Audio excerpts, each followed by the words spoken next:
పెద్దిరెడ్డి రామచంద్రారెడ్డి, సంబరాల రాంబాబులు నోరు అదుపులో పెట్టుకోవాలని జిల్లా కాంగ్రెస్ అధ్యక్షులు కామాన ప్రభాకర్ రావు అన్నారు. అమలాపురం ఈదరపల్లి జిల్లా కాంగ్రెస్ కార్యాలయంలో జిల్లా అధ్యక్షులు కామాన ప్రభాకర్ రావు ఆధ్వర్యంలో జరిగిన మీడియా సమావేశానికి అమలాపురం పార్లమెంట్ నియోజకవర్గ కోఆర్డినేటర్ మట్టా వెంకట శివప్రసాద్ పాల్గొన్నారు.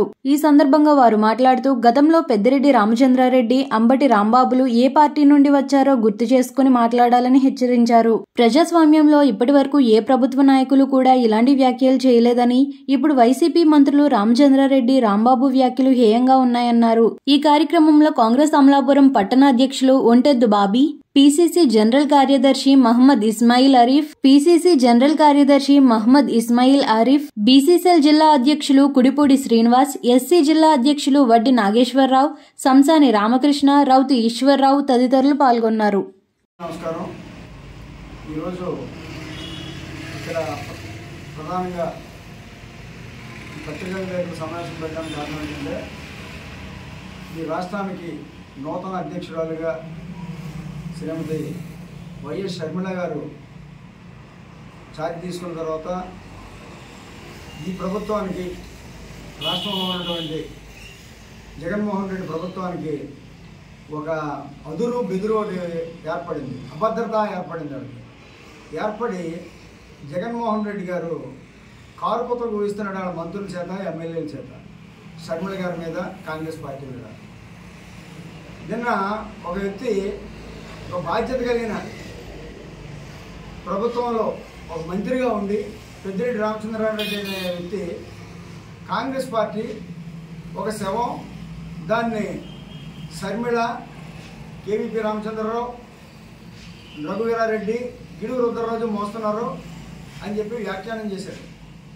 చాలా దుర్మార్గమైన వ్యాఖ్యానం. పైగా అతను తల్లి పాలు తాగి రొమ్ము గుద్దే లక్షణం ఉన్నటువంటి మనిషి పెద్దిరెడ్డి రామచంద్రారెడ్డి. పెద్దిరెడ్డి రామచంద్రారెడ్డి అసలు నీ బతుకేంటి, నువ్వేంటి, నీవు ఏ పార్టీ నుంచి వచ్చావు? నీకు జన్మనిచ్చిన party Congress party. Congress party వల్ల నువ్వు మంత్రి స్థాయి వరకు వచ్చావు. గతంలో కూడా మంత్రి చేసావు. నువ్వు ఏ పార్టీలో చేసావు? యూత్ కాంగ్రెస్లో మొదలు పెట్టాను నీ జీవితం, నీ రాజకీయ జీవితం. నీకు కాంగ్రెస్ పార్టీ భిక్ష పెట్టింది, రాజకీయ భిక్ష. అటువంటి పార్టీని పట్టుకుని షర్మిల ఇది ఒక శవమా? కాంగ్రెస్ పార్టీ ఒక శవమా? ఏంటి మాట్లాడుతున్నారు అసలు? మీరు పెద్ద దొంగలు. మీ పార్టీలో ఉన్న వాళ్ళు అందరూ దొంగలు. మీకు అభద్రతాభావం ఏర్పడిపోయింది. మీకు మళ్ళీ ఈ ఎన్నికల్లో రాలేము, గెలవలేమన్న ఆలోచన మీరందరూ, మీ నాయకులు మొదలుకొని మీ కార్యకర్తల వరకు అందరికి వచ్చేసింది.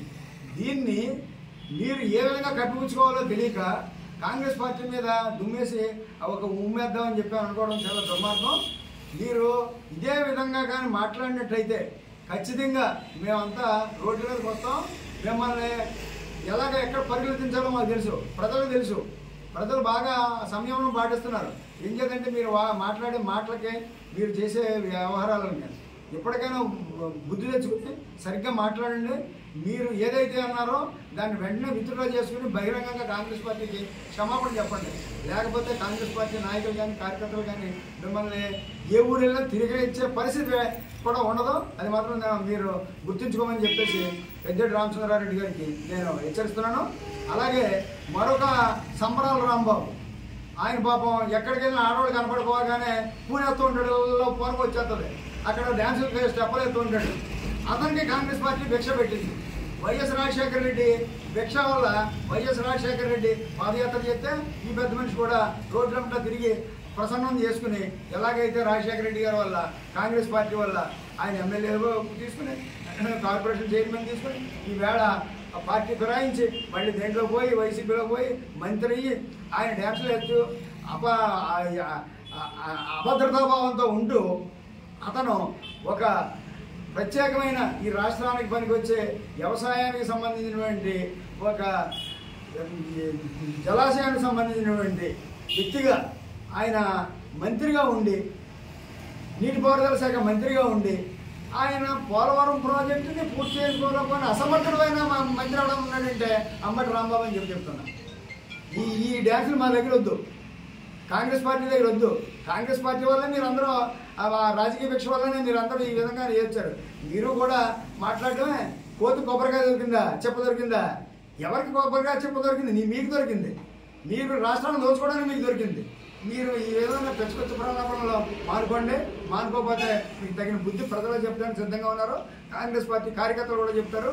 మీరు ఈ విధమైన స్టేట్మెంట్లు ఇచ్చి కాంగ్రెస్ పార్టీని అవమానపరచాలని లేకపోతే ఇంకోటి చేద్దామని అనుకుంటే అది మీ మీదే పడుతుంది. ఆకాశం మీద గుమ్ముస్తే తిరిగి వాడి ముఖం మీద పడుతుంది, అలాగే మీ మీదే పడుతుంది.